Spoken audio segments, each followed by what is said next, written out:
A mochi moment from Mark, who writes, I just want to thank you for making GLP-1s affordable. What would have been over $1,000 a month is just $99 a month with Mochi. Money shouldn't be a barrier to healthy weight. 3 months in, and I have smaller jeans and a bigger wallet. You're the best. Thanks, Mark. I'm Myra Ahmed, founder of Mochi Health. To find your Mochi moment, visit joinmochi.com. Mark is a Mochi member compensated for his story. This episode of Voices for Justice is sponsored by Shopify. Starting a business is filled with a lot of what-ifs. What if I fail? What if nobody listens to the podcast? What if nobody cares? It can definitely be hard to get over that doubt and uncertainty, but making that leap was one of the best things I've ever done, and it's great to know that I'm not alone with a business partner like Shopify. Shopify is the commerce platform behind millions of businesses around the world, and 10% of all e-commerce in the US, from household names like Heinz and Mattel to brands just getting started. And I'm telling you, their tools really do feel like you have a business partner. They have hundreds of ready-to-use templates to help build a beautiful online store that matches your brand. You can also get the word out like you have an entire marketing team behind you. Easily create email and social media campaigns wherever your customers are scrolling or strolling. And if you get stuck, Shopify is always there to help with their award-winning 24/7 customer service. It's time to turn those what-ifs into with Shopify today. Sign up for your $1 per month trial today at shopify.com/justice. Go to shopify.com/justice. That's shopify.com/justice.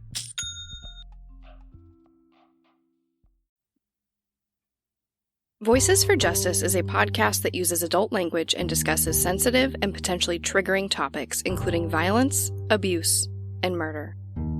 This podcast may not be appropriate for younger audiences. All parties are innocent until proven guilty in a court of law. Some names have been changed or omitted per their request or for safety purposes.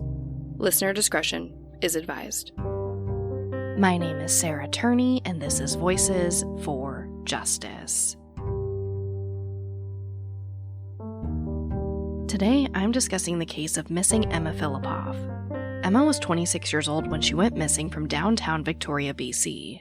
She was last seen by 2 police officers who were asked to check on her well-being.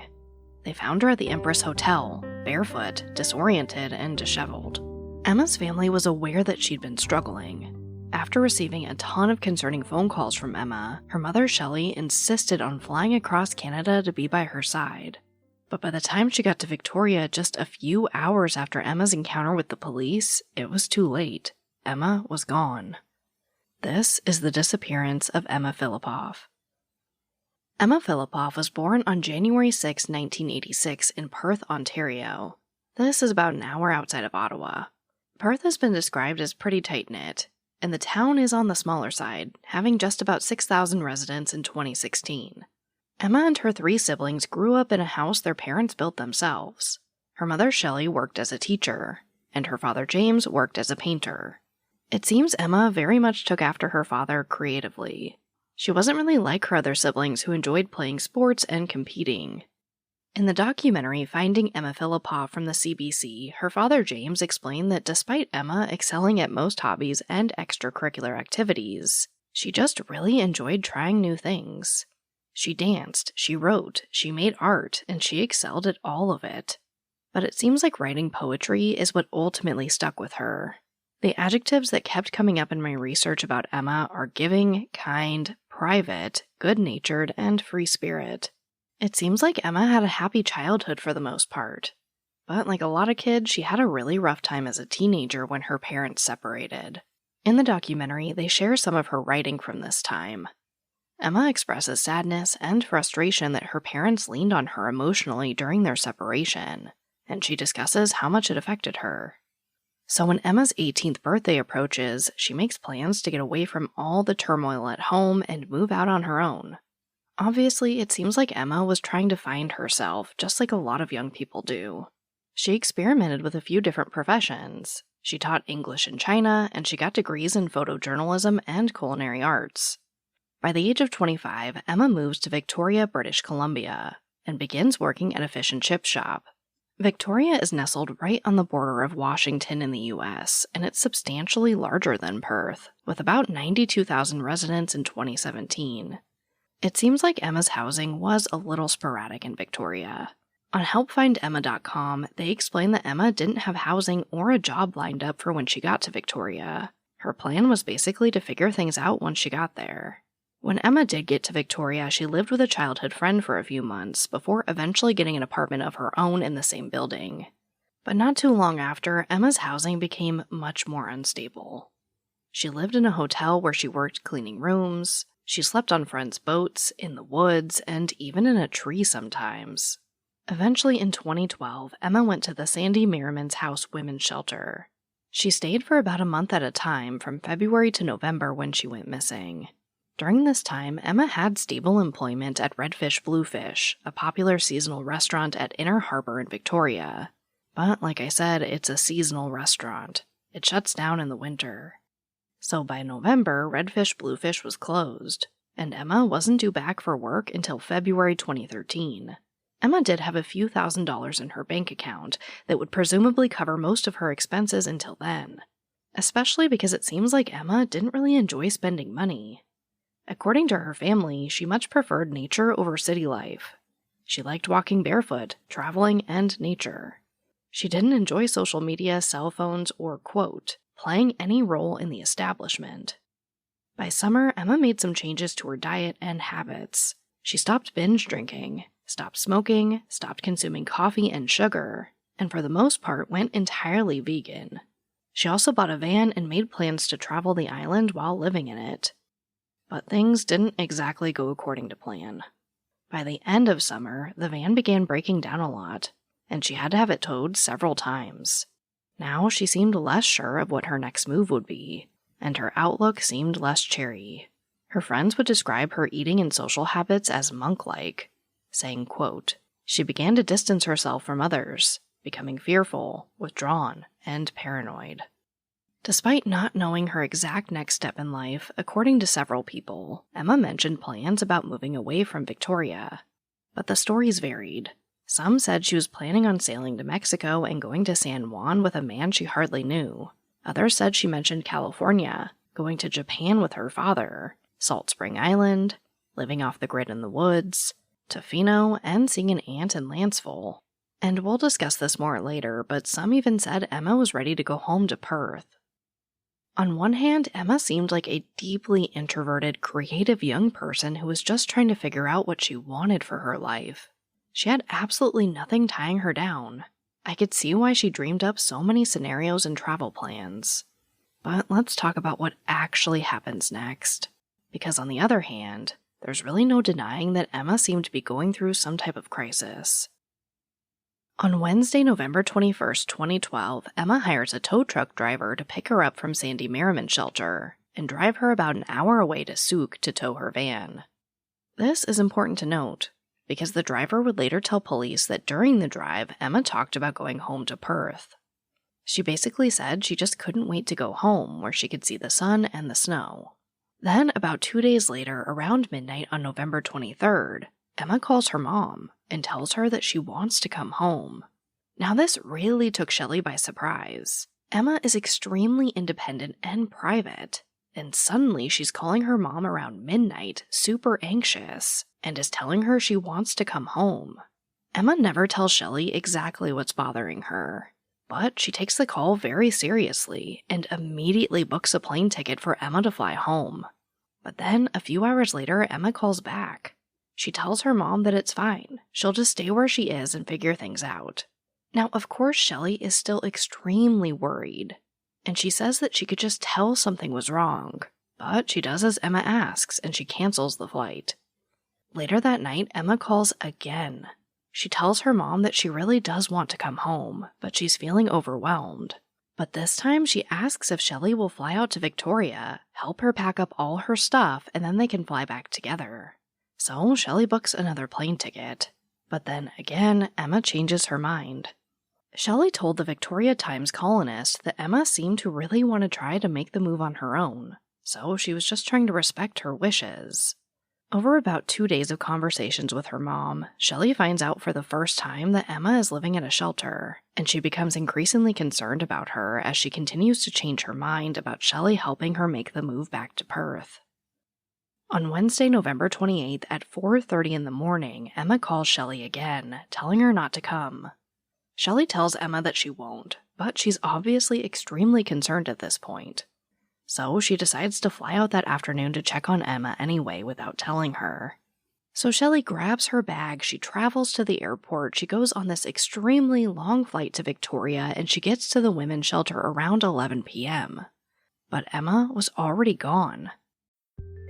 This episode of Voices for Justice is brought to you by Quince. I've been trying to be more intentional about what I wear each day. I'm leaning into pieces that feel effortless, comfortable, and still put together, and Quince has been my go-to. The fabrics feel elevated, the fits are flattering, and everything just works without overthinking it.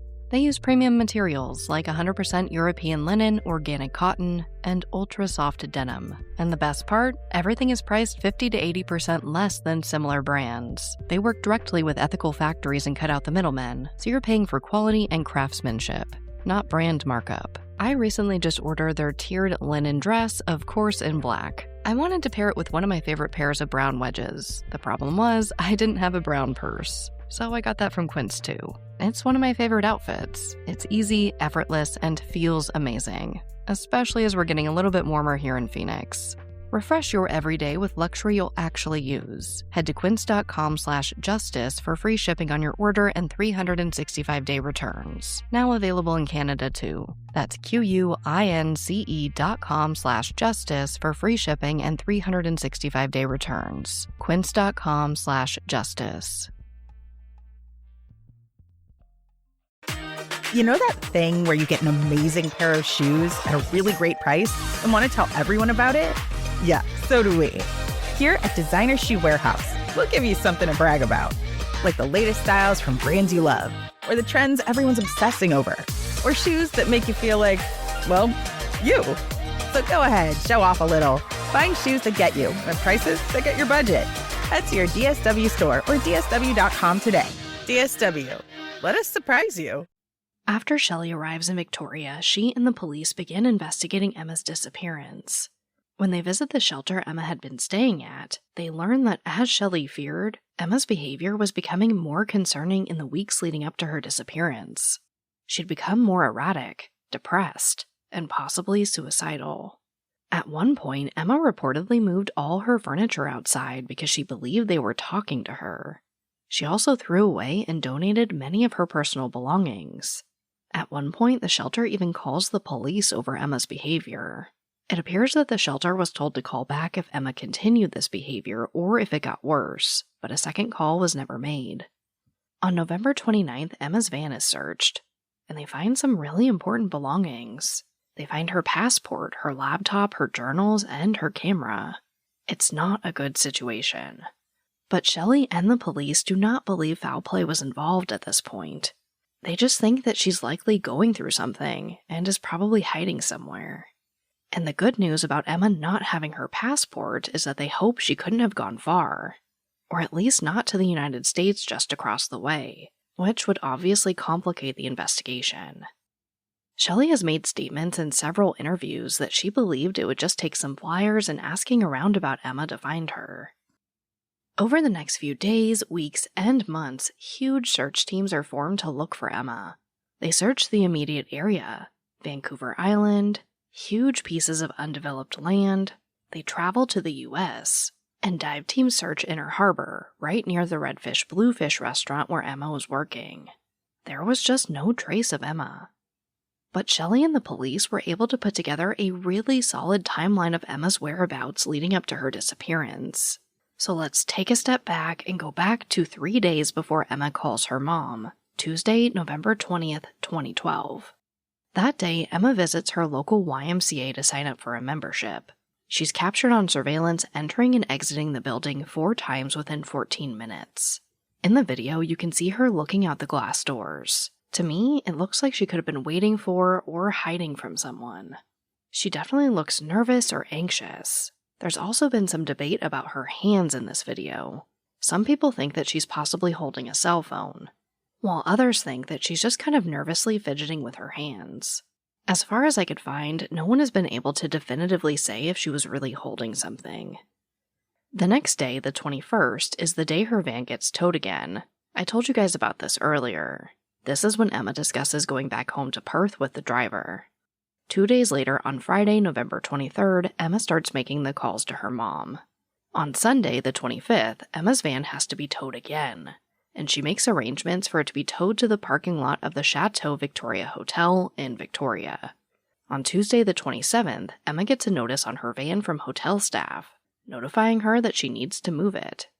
So obviously, this is a lot of stress for anyone. If you've ever had an unreliable vehicle, you know this pain. Car troubles can be extremely distressing, and paying money to have your broken vehicle towed versus being able to spend that money fixing it just isn't pleasant. It seems clear that Emma needed some type of break, and she was yearning to go back home to Perth. During these calls she made to her mom, Emma breaks down her walls of privacy and independence a bit. She finally breaks down and tells her mom that things aren't going as planned, and she's been staying at a women's shelter. But she continues to have this debate with her mother and herself about whether she needs to or is willing to accept her mom's help. At 4:30 a.m. on Wednesday, November 28th, the day Emma goes missing, she tells her mom again not to come to Victoria. But Shelley, acting as I'd imagine a lot of moms would, says, "Forget it, I'm going out there to check on my kid." And everything comes to a head. At 7 a.m., Emma goes to the Chateau Victoria Hotel and asks for one more day to move her van before they have it towed. They agree. At 8:23 a.m., surveillance video captures Emma at a 7-Eleven convenience store. Here she uses her debit card to purchase a $200 prepaid credit card. She's carrying several bags with her, and like we saw at the YMCA, she's seen near the door looking out nervously, as if maybe she's looking for someone. At 10 a.m., Emma is seen on Pandora Street. Emma's friend Julian sees her and gets off the bus he was on to talk to her. But Julian can't really tell if it's Emma. Her back is turned to him, and she's wearing a big puffy coat and carrying a lot of bags. So he kind of just shakes it off and goes about his business without approaching her. But when he returns a short time later, he sees that the person is still there, and it's Emma. He goes up to her and asks what she's doing and if she needs some type of help. He says Emma just kind of shakes her head at him. He does stick around for a bit, but Emma won't talk to him, so he eventually just leaves. Now, I do feel like I need to pause here for a little note about this witness statement. In my research, I came across some articles that depict this guy as kind of a jealous ex-boyfriend, possibly somebody that Emma might have been romantically involved with, but then it just didn't work out. So although it appears that this interaction did happen according to him and the location seems valid, I might take Emma's response to him with a grain of salt. Now, there are a ton of people who have come forward to say that they saw Emma on this day. Sometime in the early afternoon, a former colleague of hers sees her near Our Place Soup Kitchen on Pandora Street. Emma says she isn't feeling well and can't talk. The colleague asks if Emma needs a hug, and apparently she just gets this horrified look on her face and walks away. At 1 p.m., Emma is seen again on Pandora Street, but her clothes are different, and it looks like she just washed her hair. And there are more sightings that afternoon. 2 people report seeing Emma on Douglas Street, walking back and forth and looking extremely confused or lost. The witnesses say that they call 911, but we don't know if anyone followed up on that call. Another witness claims to have seen Emma in downtown Victoria with an older man, and there's a sighting of Emma at the Rock Bay shelter as well. At 5:54 p.m., Emma goes back to the 7-Eleven where she bought the prepaid credit card, and this time she purchases a prepaid cell phone. Once again, she's seen on surveillance near the doors, looking nervous and looking out. By 6 p.m., Emma is back at the Sandy Merriman shelter. Here, she's told by a staff member that her mother is coming to Victoria. This staff member says that it seems like Emma was torn between feeling relieved that her mom was coming and very anxious about it, which honestly seems to fit right along with her bouncing back and forth with Shelley. But ultimately, Emma apparently gets really upset, storms out the door, and walks away. At 6:10 p.m., Emma is picked up by a taxi cab somewhere near the shelter. At first, she asks him to drive her to the airport, But when she asks about how much the trip will cost, she says she can't afford the $60 fare and gets dropped off where she was picked up. Now, what's really perplexed people about this specific detail of the case is that Emma had a few $1,000s in her bank account at this time.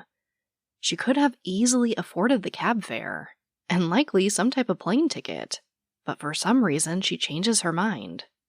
Just minutes later, around 6:15 p.m., Emma is seen by an acquaintance of hers named Dennis. Dennis says he sees Emma barefoot on a street corner, looking confused and disheveled. So he approaches her. He asks if everything's okay. Is she looking for someone? Is someone following her? But he says Emma doesn't say much. She just keeps looking around. Now, unlike any other encounters thus far, he says Emma does ask him to walk with her. But he says that soon she becomes upset by his questions and says she'd rather walk alone. At this point, Dennis is concerned. So he goes into a restaurant in the area, calls the police, and waits for them to come to Emma before leaving. At 7:17 p.m., police approach Emma. She's by the Empress Hotel on Government Street. She's barefoot but holding her shoes. 2 officers speak with her for 45 minutes. But they report that Emma didn't really talk with them. It took 30 minutes just for her to say anything. She basically just nodded at their questions and gave very short answers. She also refused to put her shoes back on. Ultimately, we don't have any audio, video, or a transcript of this conversation, so it's hard to say exactly what happened here. But after 45 minutes, the police leave. They say Emma is not a threat to herself or anyone else. 4 hours later, Emma is reported missing. Through all the searches and all the interviews, police really don't get an idea of where Emma could have gone.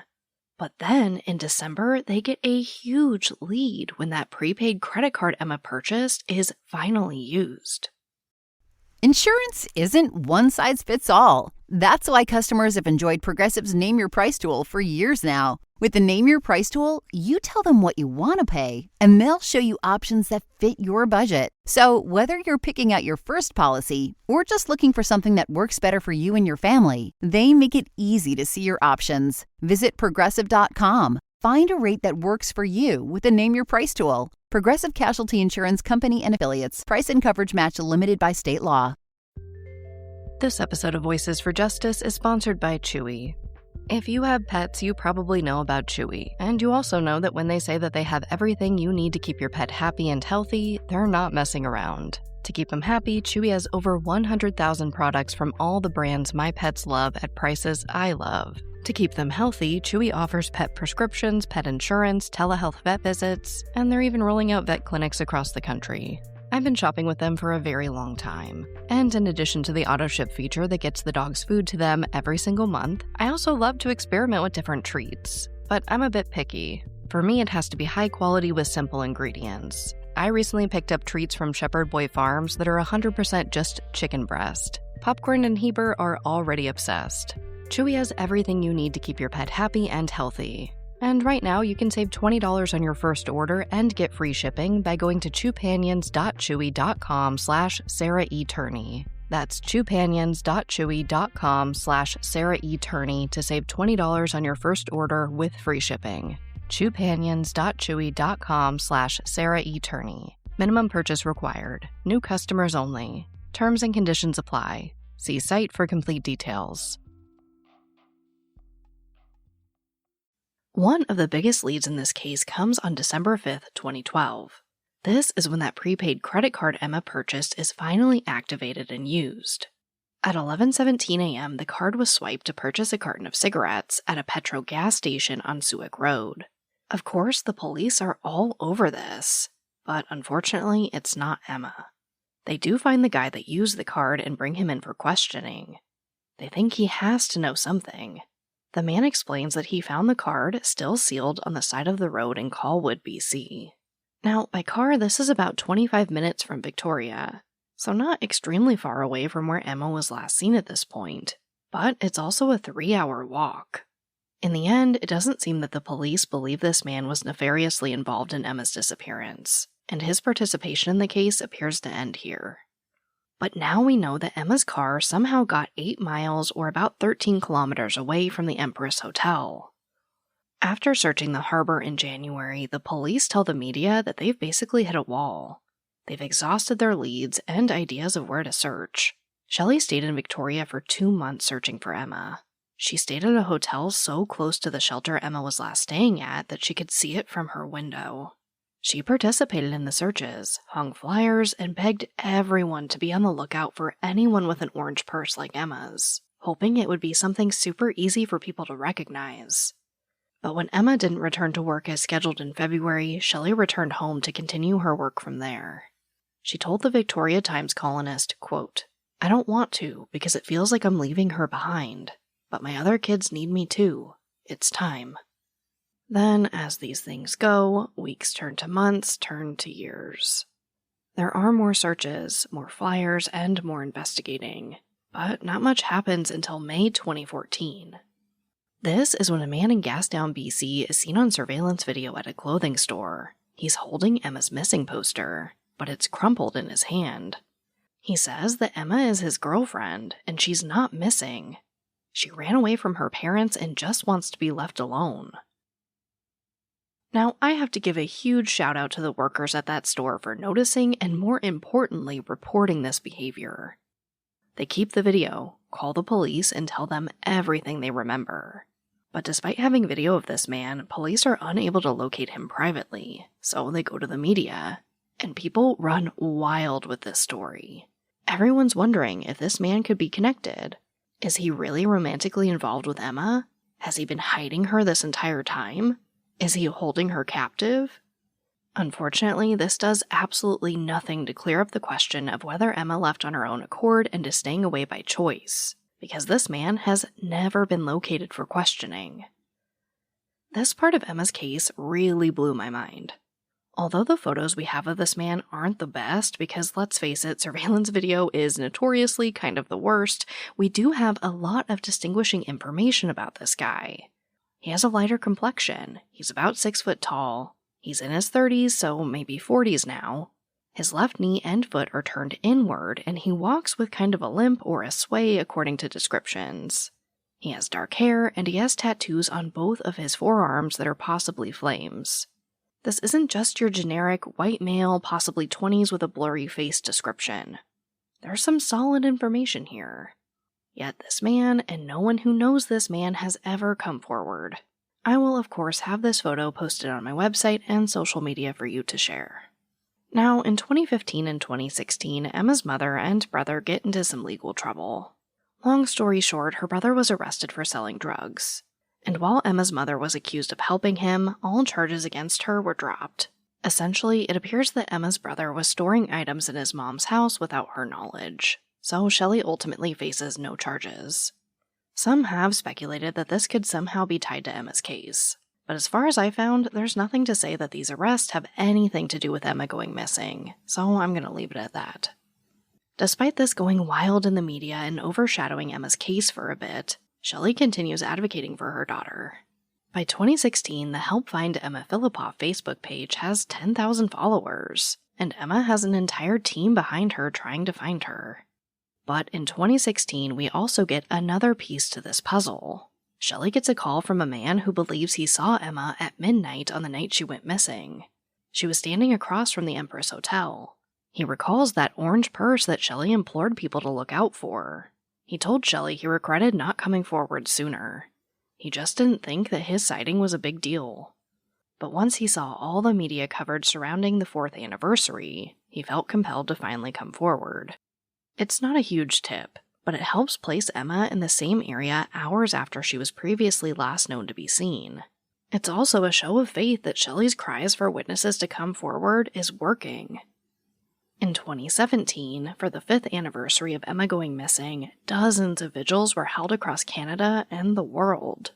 It seemed like everyone was looking for Emma, but no one could find her, or any clue of where she may have gone. And then, in June 2018, Emma's case gets another huge media resurgence, as Shelley makes a daunting discovery.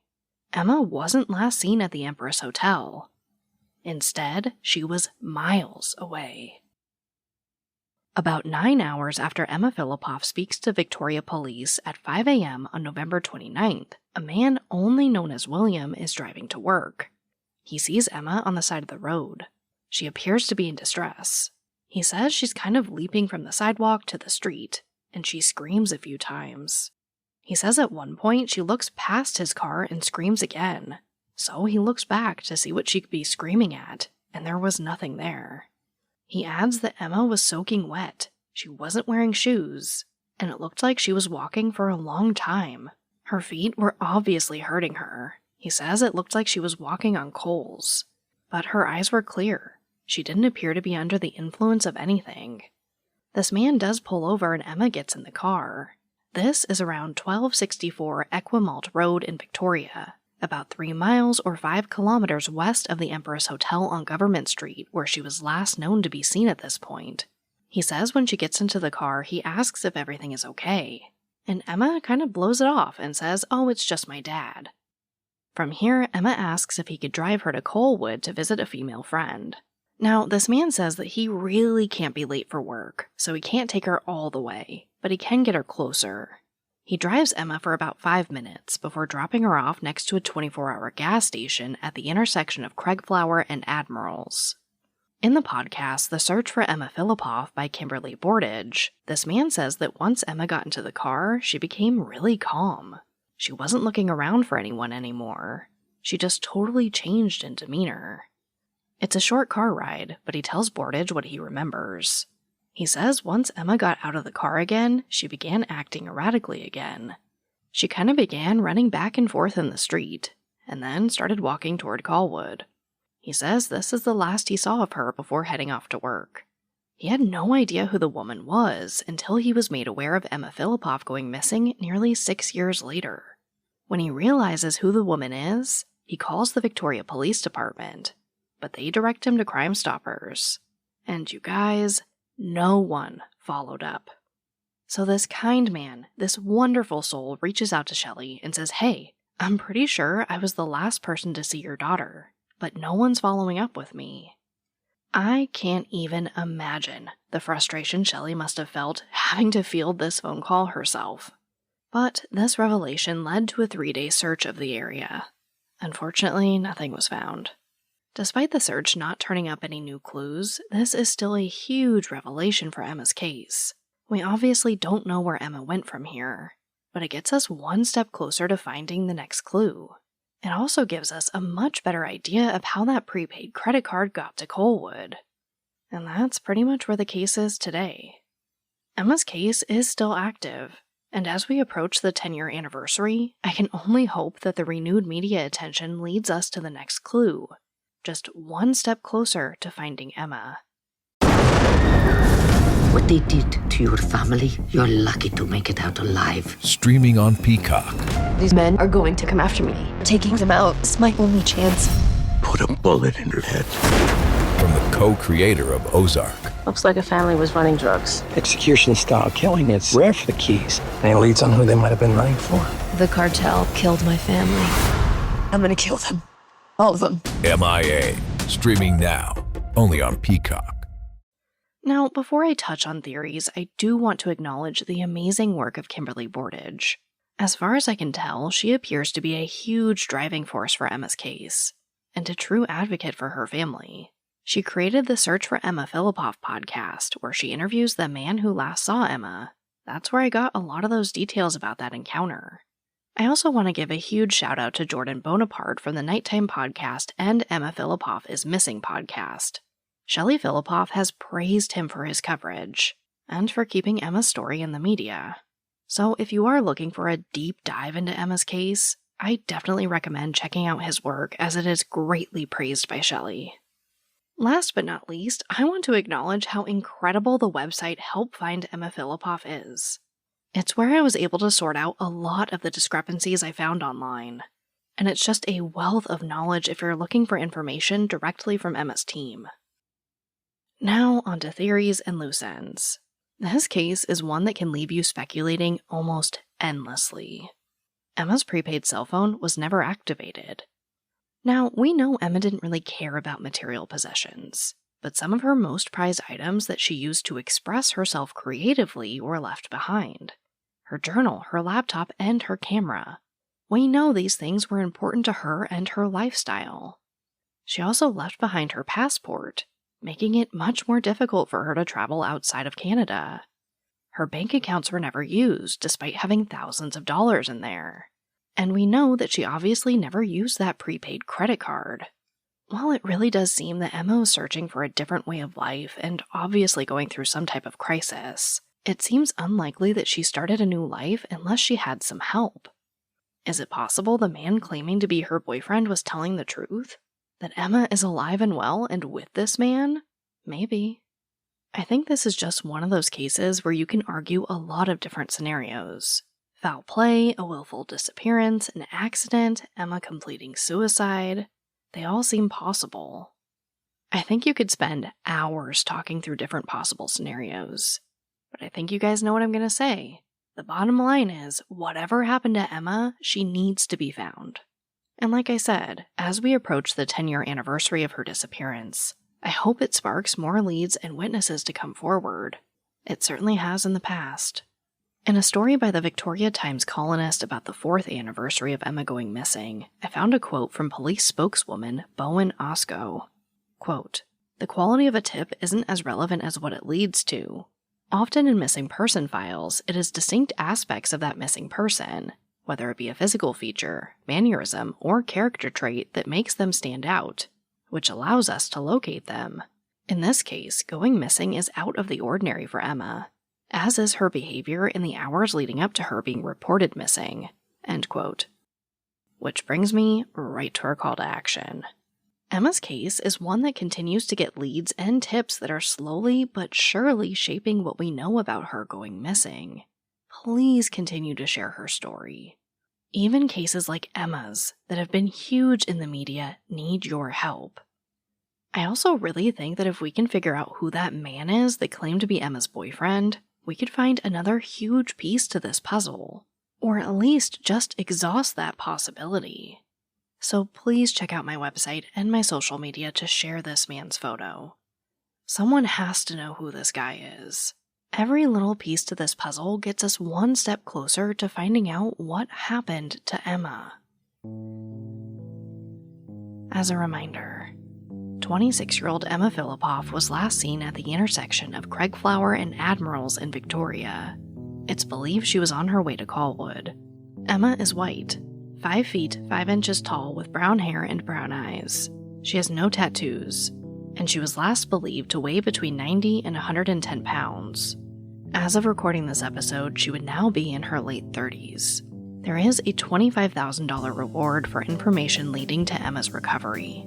Anyone with information is asked to call Crime Stoppers at 1-800-222-8477 or the Victoria Police non-emergency number at 250-995-7654. If for some reason you submit a tip and they do not follow up, please use the contact form on helpfindemmaphillipoff.com to get in touch with her family.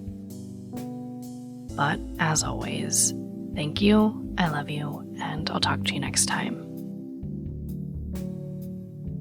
Voices for Justice is hosted and produced by me, Sarah Turney, and is a Voices for Justice media original.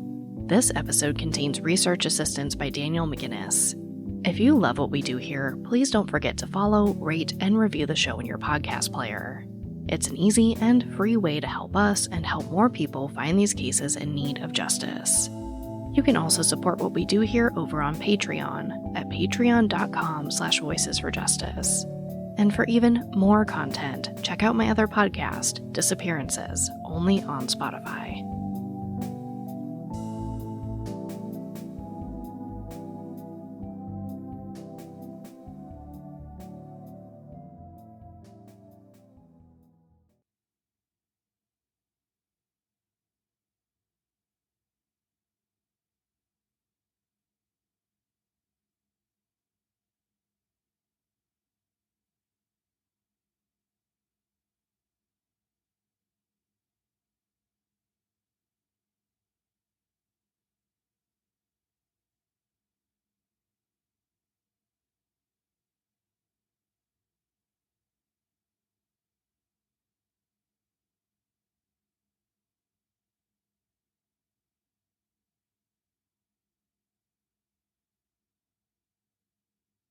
Welcome to the Secret After Show. Back by popular demand. Now, honestly, I just haven't had a ton to talk to you guys about. There was the Kylie Rodney update. Obviously, if you guys have been following, Kylie Rodney, her body was found along with her vehicle, and it was nearby where she was at. They're still waiting for a lot of results on that, but to be honest, there's so much drama around that case, and there's so much fodder, and there's so many people saying the most insane things that I've really been trying to stay away from it. For now, we know that she's been found, and I'm waiting for results to give you any further update. Outside of case updates and news like that, if you guys follow me on Instagram, you might have seen that I made a small announcement on there. Maybe I shouldn't say it in this after show, but I'm going to go ahead and say it because it's already public. So I do plan on bringing you guys some new shows in 2023. That's it. That's all I can say. I think that's all I can say. So yeah, I do plan on bringing you some new shows. I've really just been nose to the ground over here at Voices for Justice, trying to make a lot of things happen. So I really don't have anything exciting for you. But as always, thank you for joining me here in this secret after show moment. Thank you for tolerating me. I love you, and I'll talk to you next time.